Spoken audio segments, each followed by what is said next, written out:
Okey, Assalamualaikum dan sejahtera. Sudahkah anda menonton filem terbaru Primate pada tahun 2026 ini? Cerita ni macam cukup chimpanzee betul lah. Memang chimpanzee sangat lah cerita ni. Dan cerita ni saya hanya untuk 18 tahun ke atas lah. So, bila 18 tahun ke atas bermakna filem ni agak ganas lah. Cerita ni berkisah tentang sebuah keluarga ni. So, Lucy, Erin dan ayah dia lah. Dan ada memelihara seekor chimpanzee nama Ben. Ben ni adalah chimpanzee yang dipelihara oleh emak mereka lah. Mereka telah meninggal dengan kanser. So, mereka menjaga haiwan tersebut lah. So, haiwan ni bijak dia berbicara menggunakan isyarat tangan dan semua lah. So, pada permulaan cerita agak menarik di mana chimpanzee ni menunjukkan orang kata Ben menunjukkan dia punya kebiasaan berbual menggunakan isyarat tangan dengan Lucy dan adik dia Erin lah. Pada sama juga Lucy baru habis belajar, dia nak balik ke rumah je lah. So, dia bawa kawan dia bernama Hannah dan juga Kate ikut sama. So mereka pun terkejut lah tengok band tersebut. Macam Kate memang jiran dia, Hannah tu orang luar. So dah Kate juga seorang adik nama Nick kat situ. So dalam rawatan ni ramai orang lah dalam rumah tersebut lah. So pada ketika itu ayah dia pun ada urusan untuk persidangan buku dia. So dia keluar lah, so tinggal mereka sajalah di sana. Dan dia cerita pada masa itu Ben kelihatan macam berdarah di tangan dia lah. So bapak dia tengok, kenapa berdarah? So bapak dia kurungkan Ben ke dalam bilik kurungan, ada sangka dia, dan bagi doktor untuk melihat lah. Tapi rupa-rupanya Ben tu chimpanzee tu telah kena gigitan oleh kena rabies penyakit anjing gila. So sedikit demi sedikit dia mula bertindak ganas lah. So pada malam tu doktor haiwan nak pergi, bapak dia call haiwan untuk lihat dia punya chimpanzee. Dia setelah mula bertindak ganas dan membunuh doktor tersebut dengan mencongkel mata dia. Memang real betul lah dia punya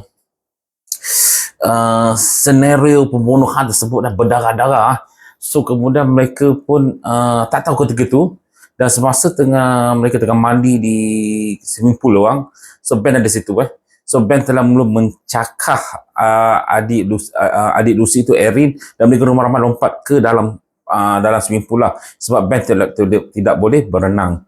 Dan mereka cuba untuk membunuh Ben lah, tapi malangnya satu persatu mereka mati. Yang pertama, adik kepada Kate itu, Nick, jatuh dalam gaung lah. Dia ingat dia jaya buang tu chimpanzee ke gaung, tapi rupanya tidak, dia sendiri jatuh ke gaung.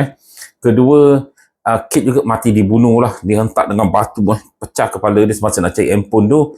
Dan yang ketiga dan keempat adalah ada rakan yang mereka jumpa di lapangan terbang, mereka jemput. So orang tu datang, saya lupa nama dia lah, datang, dan seorang tu kena cabut dia punya rahang oleh Ben, dan seorang lagi kena pukul dengan penyudut besi, mati kat situ jugalah. So cerita ni penuh dengan keganasan lah. Okey. Dan pada masa itu Hannah pula berjaya melarikan diri masuk dalam kereta, tetapi malangnya kunci kereta adalah salah dia ambil, dan Ben dengan kunci kereta tersebut. Ini menunjukkan kebijaksanaan si Ben. Dia tutup pintu, Ben onkan tu remote. Sama suspend cerita tu lah. Dia off on. Lalu pintu tu bonet belakang terbuka, SUV kan, bonet terbuka. Dia habis kena bunuh juga dengan Ben juga. So total 5 orang telah mati dibunuh oleh Ben dalam cerita inilah.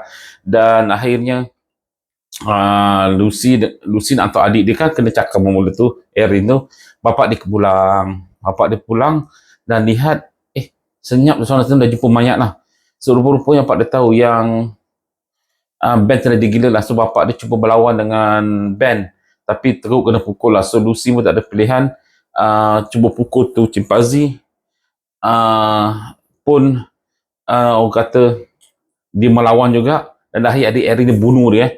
Dan ingat dah mati pun dia bangun. Masa dia bangun tu dah tendang tu Ben jatuh ke bawah, tertusuk lah dengan kerusi yang kayu tu lah. So akhirnya dia mati. So dalam cerita ni sebenarnya saya tengok dia dalam satu kawasan rumah sajalah, satu rumah di Hawaii, ada swimming pool semua. Cerita berlaku di situ saja, pembunuhan tu berlaku. Tapi cerita ni penuh dengan aksi yang ganas.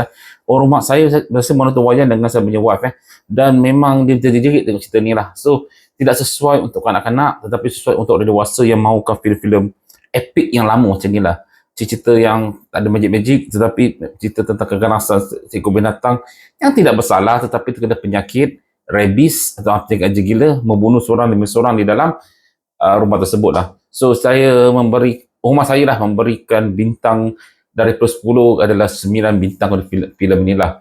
Untuk saya filem ni biasa saja, tetapi aksi yang diberikan itu orang kata memang cukup menarik, dan untuk thriller, bawa girlfriend atau wife memang cukup bagus lah. Memang menjerit-jerit cerita ni Chimpanzee ni, betul-betul lah cerita Chimpanzee ni. So tontonlah filem ni dan saya galakkan untuk tonton filem ni lah. Jangan bawa kanak-kanak. Alright, okay, Assalamualaikum.